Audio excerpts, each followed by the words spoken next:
솔로몬은 두로에서 희남을 데리고 와 성전에서 쓸 각종 기구들을 만들게 됩니다.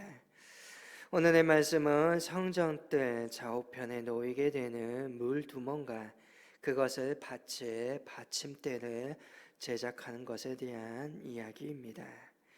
물두멍이란 제사한 재물을 씻기 위해 물을 받아두는 것을 말합니다. 이 물두멍을 올려두고 받치기 위해 만든 것이 오늘의 말씀의 받침대이지요. 오늘 말씀 속에서 받침대의 크기를 보면 가로가 4규빗, 세로가 4규빗, 높이가 3규빗으로 되어 있습니다. 대충 살펴보니 가로 세로가 2m씩, 높이가 1.5m 되는 사각형 모래의 수레입니다. 이것은 성전 좌우에 배치됩니다. 그리고 그 밑에는 바퀴가 달려 있어서 움직일 수 있게 만듭니다. 그리고 받침 옆에는 판자를 끼울 수 있게 만들었고, 판자에는 사자와 소와 그룹을, 그 아래에는 하완 모양을 새겨 놓습니다. 이것은 각각 하나님 앞에 살아가는 성도들의 담대함, 충성됨, 신령함, 아름다움을 상징하는 것입니다. 성전이 본래 어떠한 곳입니까? 성전은 하나님께 제사를 드리기 위해 지어진 곳입니다. 그리고 성전에 들어서는 모든 사람은 이 물두멍에서 희생제사에 사용된 희생의 제물을 깨끗이 씻어야만 제사를 드릴 수 있습니다. 제물이 무엇입니까? 제물을 드리는 사람을 대신하는 것입니다. 그러니 희생의 제물을 씻는다는 것은 결국 제물을 드리는 그 자신을 성결하게 한다는 것이 의미이겠지요. 제사와 관련된 이와 같은 가정을 통하여서 오늘 하나님께서 우리에게 원하시는 것이 무엇인지 알 수 있습니다. 오늘 하나님께서 저와 여러분에게 먼저 원하시는 것은 저와 여러분이 정결해야 합니다. 하나님께서 요구하시는 것은 모든 일 앞에, 모든 생활 속에서 저와 여러분이 거룩하여지기를 원합니다. 우리가 거룩하여질 때에 사자같이 담대하며 소와 같이 주인에게 충성하고 그룹과 같이 신령하게 하나님 앞에 나아갈 수 있습니다. 그리고 이렇게 우리가 먼저 거룩한 삶으로 주님 앞에 나아갈 때에 하나님의 화환 모양과 같은 하나님의 그 평화와 하나님의 그 기쁨과 하나님의 풍요와 그 아름다움을 우리에게 허락하여 주신다는 것입니다. 오늘 죄인된 저와 여러분이 하나님의 사람이 되기 위하여 하나님 앞에 나아가기 위하여 우리가 거쳐야 되는 것이 바로 이 거룩함을 회복하는 것입니다. 다시 말하면 곧 주 앞에 회개하는 것이지요.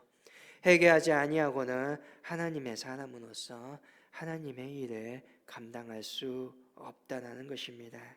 하나님께서는 결코 죄를 용납하시지 아니하십니다. 하나님께서는 죄 있는 사람을 사용하지 아니하십니다. 하나님께서는 우리가 거룩하기를 원하고 하나님께서는 저와 여러분이 성결하기를 원하십니다. 그렇기에 하나님께서는 오늘 우리가 죄로부터 돌이키시기를 원하십니다. 곧 회개입니다.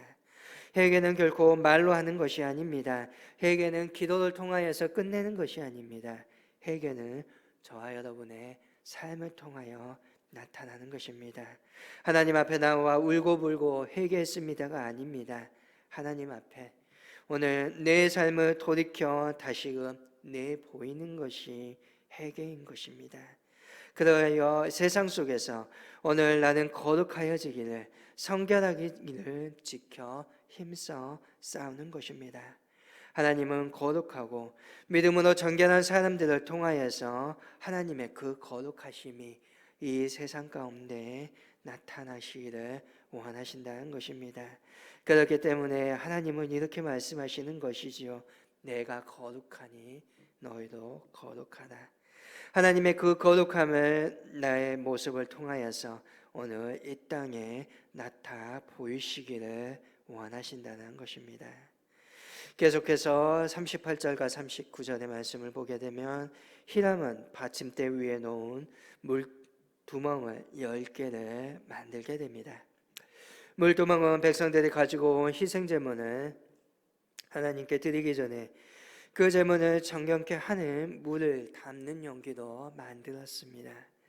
그런데 이 물두멍의 물은 맑기 때문에 출애굽기 38장 이하를 보게 되면 성전에서 일을 하는 제사장들과 레위인들의 거울의 역할도 하기도 하였습니다.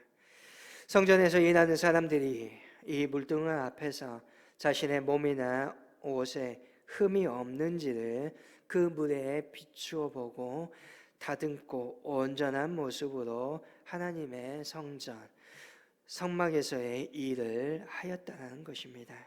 오늘 이 점을 보면 물두멍은 단순히 제물을 씻는 것 외에도 거울의 기능도 담당하였음을 보게 됩니다. 그렇다면 오늘날 우리에게 물두멍과 같이 내 자신을 비추어 주고 있는 것이 무엇입니까? 오늘 우리가 하나님을 섬기는 자로서 온전한 모습으로 설 수 있도록 내 온 매무새를 고칠 수 있도록 하는 거울은 과연 무엇입니까? 하나님의 말씀입니다. 구약시대의 물두멍에 물이 거울과 같은 역할을 하였고 희미한 모습을 비춰 주었지만 오늘 우리에게 주어진 하나님의 말씀은 우리의 모습을 온전하게 비춰 볼 수 있게 하는 거울입니다. 이 거울을 통하여서 우리의 그릇된 모습을 고치고 흐트러진 내 모습을 다시금 잘 다듬고 하나님 앞에 서서 하나님을 온전히 섬길 수 있게 합니다. 단순히 외형만을 비추는 것이 아닙니다.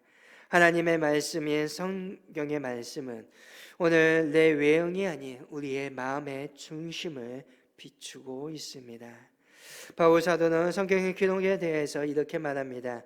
그들에게 일어날 이러한 일을 본보기가 되고 또한 말씀을 만난 우리를 깨우치기 위하여 기록되었다라고 합니다. 우리가 거울을 보고 자신의 매무새를 고치고 단정히 하듯이 우리는 오늘 성경의 말씀을 통하여서 우리의 신앙의 상태를 보고 바로잡아 간다는 것입니다. 우리가 성경의 말씀을 읽고 성경을 가까이 해야 하는 이유가 바로 이것입니다.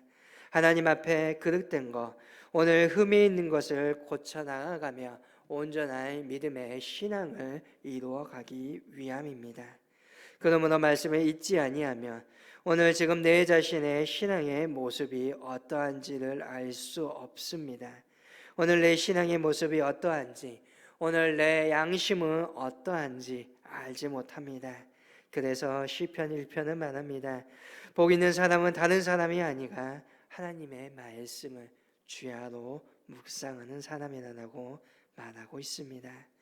그러므로 우리는 늘 주의 말씀을 가까이 하시기를 바랍니다. 말씀을 가까이 한다는 것은 그 말씀에 비추어 오늘 내 자신의 삶을 돌이킨다는 것입니다. 하나님 앞에 온전하고 순전하게 서기 위하여 하나님의 자녀로서의 삶을 살기 위하여 오늘 우리는 말씀을 늘 가까이 한다는 것입니다. 그러므로 바라기는 늘 주님 앞에 우리의 모습이 거룩함으로 세워나가기를 힘쓸 수 있기를 바랍니다. 이를 위하여 날마다 주님의 그 십자가와 하나님의 말씀으로 우리의 자신을 되돌아보고 내가 오늘 주의 말씀을 비추어 잘못되었고 또한 그 말씀을 거스리고 있다라며 지체 없이 돌이켜 주의 말씀에 순종할 수 있기를 바랍니다. 다시금 주 앞으로 나오는 믿음의 저와 여러분이 될 수 있기를 바랍니다.